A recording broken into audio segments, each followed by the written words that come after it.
नमस्कार दोस्तों, good morning. मैं doctor Mahesh Jaiswal the growth channel में आपका स्वागत करते हैं और आपको आज माइंड सेट के बारे में बताने वाला हूं। मैं अपने बारे में बताऊंगा कभी वीडियो में, आप चैनल में बने रहेंगे तो मैं अपने बारे में भी बैकग्राउंड बताऊंगा कि मैं भी लोअर मिडिल क्लास का ही हूँ। जो ये वीडियो शूट कर रहा हूँ उन लोगों के लिए जो मेरिट कैटेगरी में आते होंगे या लोअर मिडिल क्लास में जो आते होंगे, जिन्होंने बहुत मेहनत किया होगा लाइफ में लेकिन अभी भी वो ग्रोथ नहीं कर पा रहे हैं। ठीक है, तो उनके माइंडसेट को लेकर बात करेंगे। सबसे पहले जो बड़ी पॉपुलेशन है जिसको लोअर मिडिल क्लास में माना जाता है, क्योंकि मिडिल क्लास में तो पहुंच ही नहीं पाएंगे। मिडिल क्लास वाले तो ऑलरेडी ट्रैप में फंसे हुए हैं केवल दिखाने में, लेकिन लोअर मिडिल क्लास में भी वो टेंडेंसी आ रही धीरे धीरे। उसके बारे में भी उनको बचाना चाह रहा हूँ कि आप सावधान रहें, कहीं आप उस ट्रैप में आप भी ना फंस जाए। ठीक है, अगर एक मिडिल क्लास की एवरेज मानी जाती है तो लोग कहते हैं कि अगर 50 से 1 लाख रुपया सैलरी है जिसमें से सेविंग और 25 से 30 हज़ार रुपये पर मंथ अगर सेविंग बचा लेता है सारे खर्चे को, तो मान लीजिए कि एवरेज वो मिडिल क्लास में है। पर लोअर मिडिल क्लास की तो उनकी इनकम ही नहीं होती है। उनकी तो इनकम होती है 25 से 30 हज़ार रुपये, बचत कहाँ होती है। बहुत बचाएंगे, महीने में तो 7 से 8 हज़ार रुपया बचा ले पाते होंगे। तो उन्हीं पर फोकस करूँगा कि कैसे उन्हीं पैसे को आप इन्वेस्ट करके आप एक अपर क्लास में पहुंच सकते हैं, रिच फैमिली में पहुंच सकते हैं, पैसे को ग्रोथ कर सकते हैं।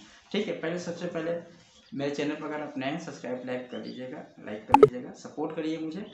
चलिए दोस्तों शुरू करते हैं। पैसे को लेकर के मध्यम वर्ग में जो होता है ये मेंटलिटी वही बनती है कि माइंडसेट की बच्चों को बचपन से सिखाया जाता है कि आप फाइनेंशियल की तरफ कुछ नहीं बताया जाता, पैसों के बारे में कुछ नहीं बताया जाता है। आप पढ़ाई करो, आपके लिए पढ़ाई ज़्यादा इम्पोर्टेंट है।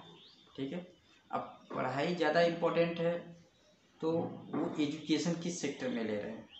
अगर मान लीजिए उन्हें बचपन से अगर किसी बिजनेस आइडिया की तरफ बढ़ाए तब तो ज़्यादा अच्छा रहता है, लेकिन वो भी नहीं होता है। माइंडसेट किस टाइप का बना हुआ है कि तुम्हें अभी ग्रेजुएशन करना ही करना है, किसी तरह की ग्रेजुएशन कंप्लीट कर लो, इसके बाद कुछ सोचना पैसे के लिए, पहले पढ़ाई पर फोकस कर लो, बाकी मैं हूँ, मैं मैनेज करूँगा। ये सबके पिताजी गार्जियन का कहना होता है बच्चों के लिए।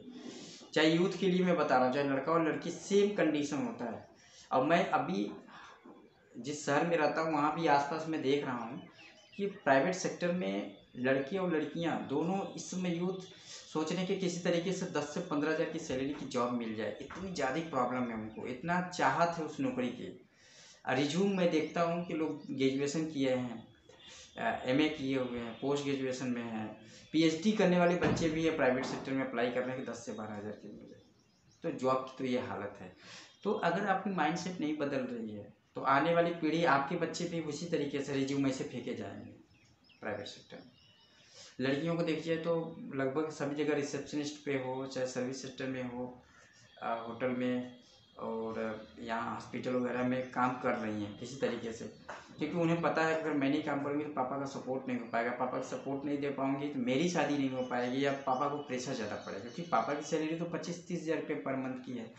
अब प्राइवेट में है, कब निकाल देगा, होता है ना डर। तो उनका माइंडसेट जो बचपन से बच्चों को देके आए हैं, फैमिली एक स्टेटस बनाने की कोशिश में लगे हुए हैं, तो वो धीरे धीरे उनको क्या करता है, नीचे गिराता रहता है। तो बच्चे, मैं बात करता हूँ वहाँ पे जहाँ से मैं आपको रोक दिया था कि बच्चे के ऊपर किस तरीके से माइंडसेट डाला जाता है। तो पढ़ाई की बात कर रहा था, तो ग्रेजुएशन कर लिया मान लेते हैं नॉर्मली, तो ग्रेजुएशन करते करते उसकी एज 20 या 21 हो जाता है, 20 से 21 साल हो गया। 2 से 4 साल उसने पढ़ाई में जॉब के पीछे इन्वेस्ट किया अपना टाइम, पैसा नहीं इन्वेस्ट किया, टाइम इन्वेस्ट कर रहा है जॉब के पीछे। बाइक भी लग जाता है तो 0.01 पॉइंट चांस है सरकारी जॉब लग गई, चलो लग गई तो मान लेते हैं ठीक है, तुम तो मिडिल क्लास में पहुंच गए। लेकिन नहीं लगी तब क्या करोगे, वही 10 से 12 हज़ार रुपये सैलरी के लिए भटकना पड़ेगा। 21 साल से 4 साल तैयारी किया तो 25 से 26 साल हो गया, 28 साल 30 साल में लड़कों की शादी का नौबत भी आ जाती है। जैसे कि हम लोग परेशान थे एक समय, मैं अपने बारे में बताऊँगा क्या हुआ। फिर क्या होगा कि आप ट्रैप में फंसना स्टार्ट हो गया, शादी के लिए लोन ले लिए, उस लोन के कर्ज को भरते भरते आपको 5 से 10 साल लग जाएगा, फिर बेटे की वही उम्र आ गई जहाँ पापा फंस गए। तो एक सर्किल आपका लोअर मिडिल क्लास का चल ही रहा है। जो पापा का लोन भरे तब तक अब बेटे की पारी आ गई, अपनी शादी का वो भी खर्चा उठाएंगे, बच्चों को पढ़ाए लिखाए, बस उतना ही काम कर सके। तो आपके लिए ये है कि आप थोड़े से पैसे इन्वेस्ट करिए, आप ना स्टॉक मार्केट में तो बिल्कुल नहीं डालिए, एसआईपी करिए, म्यूचुअल फंड में डालिए। मैं बताऊंगा, मैंने कर रखा हुआ, मेरा ग्रोथ हुआ है उससे, इसीलिए मैं बता रहा हूँ। अब मेरी सैलरी बहुत कम थी, मैं तो क्या बताऊँ, मैं अपने बारे में कभी बताऊंगा तो आपको लगेगा मैंने कैसे स्टार्ट किया अपने जर्नी को। तो ये यूथ को माइंडसेट को बदलना होगा, अभी चेंज करना होगा। जिनके पास एकदम कुछ नहीं पैसा है, वो कहते मेरे पास पैसा सेविंग नहीं बच रही है, तो देखिए क्या है कि वो सबसे पहले ऐसे स्किल की तरफ सीखें जिसकी वजह से उनके 10 से 12 हज़ार रुपये सैलरी मिल जाता है। और जिनके पास 10 से 12 हज़ार 15 हज़ार की सैलरी है, पिता की सैलरी छोड़ के जो बच्चों की बात करें, यूथ की बात करें, तो वो मोबाइल में जो टाइम पास करते हैं ना, रील देखने में, और ये मोबाइल पे यूट्यूब पे, फेसबुक पे, इंस्टाग्राम पे, और लड़कियों के लिए भी बता रहा हूँ क्योंकि ये यूथ के लिए है, जो मेरे एज के लोअर में होंगे। मेरी एज तो कम से कम 30 साल है, 30 साल 31 साल है। तो मेरे जो पीछे बैकग्राउंड, जो मैं चाह रहा हूँ कि मेरे जो युवा आए तो मेरे ट्रैक पे आए, जब मेरे ट्रैक पे आने से आपको फायदा होगा। ऐसा ट्रैक में आप नहीं फंसोगे जो और लोग फंसे हुए हैं, ये मेरी गारंटी है। लेकिन आप बने रहिए वीडियो पे। तो वो क्या होता है कि ऐसे लोगों को निकलने का रास्ता नहीं मिलता है, फिर वो वही इसी में लगे रहते हैं सोशल मीडिया पे। तो आप अगर सोशल मीडिया पे लगे हो तो कुछ ऐसा चीज़ सीखो ना जिसकी वजह से अपने पैसे को कहीं इन्वेस्ट करो, जिसकी वजह से ग्रोथ हो सके, जिसकी वजह से आप आगे बढ़ सके, फाइनेंशियल सपोर्ट हो सके आपको। बड़े बड़े लोगों की तरफ ना सही, लेकिन हम तो कुछ ऐसा करें ना कि मेरी सपोर्ट हो सके, मैं पापा को सपोर्ट कर सकूँ।